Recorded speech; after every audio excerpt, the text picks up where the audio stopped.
now that I'm up walking around, I just want to double check. Virtual kids, can you see me okay? Perfect.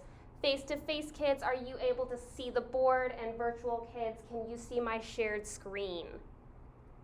Perfect.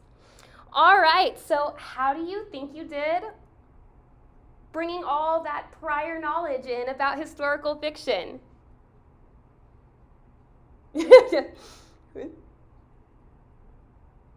Sam said, it's been a long time since I've read one. I can agree. Historical fiction isn't necessarily the first genre that kids tend to gravitate towards. If you guys think it's this crazy history lesson and forget the fiction part, the imaginary part, the part where the author can really add in what they want to add in. So what is historical fiction, and what are some of its characteristics? We're going to hope. So what is it? It is an imaginary story, okay? But it is set in a real time and real place in the past. Authors choose to write these types of texts to tell a story that combines our historical and imaginary elements together into one. And our authors really get to have a fun time with that. But the very first thing they need to do is their research.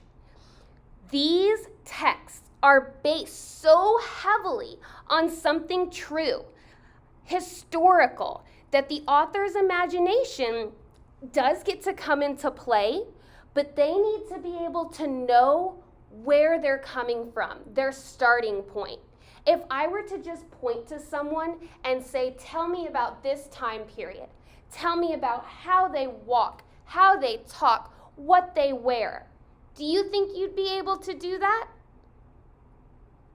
Right? Maybe for a few time frames, but if I say in 1875, right, I can see some of your eyes go big and say, I'm not quite sure about that.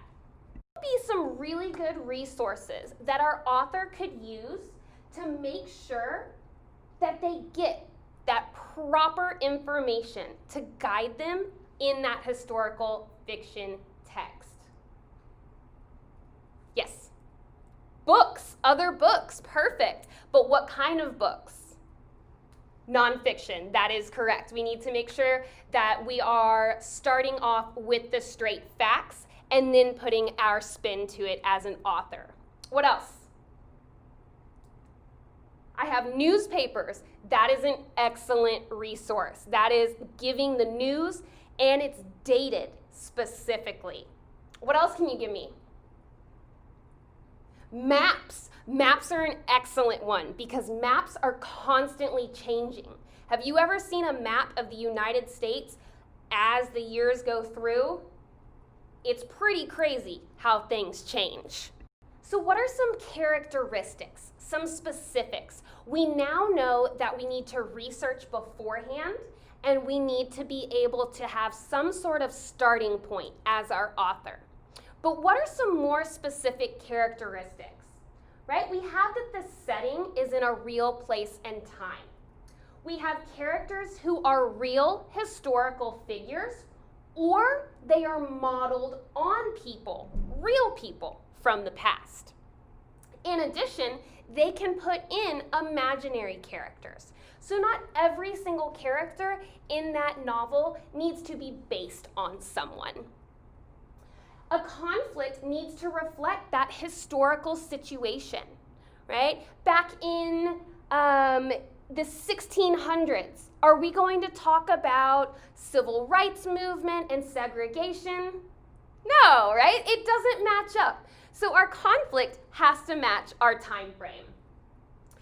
In addition, that has to have a theme or some form of insightful purpose. And I know you guys went into tons of detail about theme these past 2 weeks with Dr. Cook. So I'm not even going to sit here and give a huge lesson on it because I know you're masters on it, right? And then last but not least, dialogue that reflects that time period, right? Back in 1996, would we say slang like, oh man, that's so lit? No, they didn't have that then. It would be something along the lines of, oh, that's so cool, dude. So we have to make sure our dialogue matches accordingly. Here's some other examples you may be familiar with. We have the I Survive series. I know all of y'all have picked one of those up in elementary school. I know that Dr. Cook has a chunk of them on her bookshelf. Y'all should be pretty familiar with the I Survived. We have Watsons Go to Birmingham. I know many of you read that in 5th or 6th grade. Raise your hand if you're familiar with that. That's what I thought, quite a few of you. We have the Dear America books. I know I read probably every single one in the series when I was your age. And then The Book Thief. And many times these historical fiction texts are put into movie form. The Book Thief is a little older, but I saw some of you perk up and say, yeah, I've read that before. So let's focus specifically on Watsons Go to Birmingham, simply because I know you guys, and the majority of you are familiar with this text.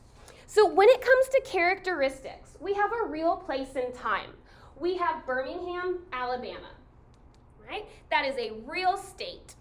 The time frame, like the book says, 1963.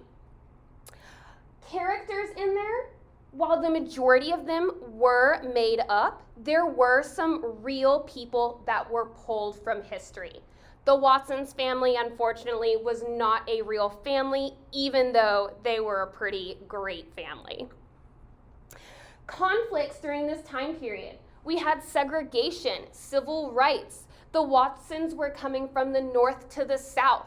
And even though Mama was used to that and understood that, Daddy and the 3 kiddos didn't quite understand that unrest going on. In addition, at the end, when the bombing of the church occurs, that was a real church. That was a real event. Last but not least, we have our dialogue, right? It's not new age slang like we talked about.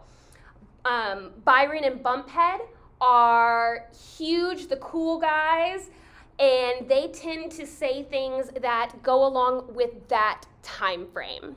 A lot about what you will see in a historical fiction text, but we haven't talked about things that you won't see. What are some things that you will not see in a historical fiction text? And you can raise your hand, you can write them down. Virtual friends, you are more than welcome to put it in the chat. Aliens. Aliens is a good one. You will not see aliens. Witches, right? That's a little more of our horror and straight fiction, not so much historical fiction. What else? Ooh, perfect. New age technology, right? If we're going back in time, we should not have that same technology that we have today, right? And that list kind of goes on and on, because if you think about going backwards in time, you're going to be losing some of the things that we have today. Important people, technology, medicines, and cures. So, no aliens, no ghosts and dragons, right? Game of Thrones, it seems very historical because it's in the past, but unfortunately it was not based off real events, so we can't call it a historical fiction. That's more along the lines of fantasy. Here's a Tesla with one of the really nice, huge GPS screens. We wouldn't see anything with space, right? In the past, we had not really made it to space, especially as far as Saturn. We still haven't even made it to Saturn yet, even though Elon Musk just started his little SpaceX and went right on out. SpongeBob, Peter Pan, the majority of our Disney movies, right? Hocus Pocus, anyone? Right? No witches, and that was a little more modern day anyways.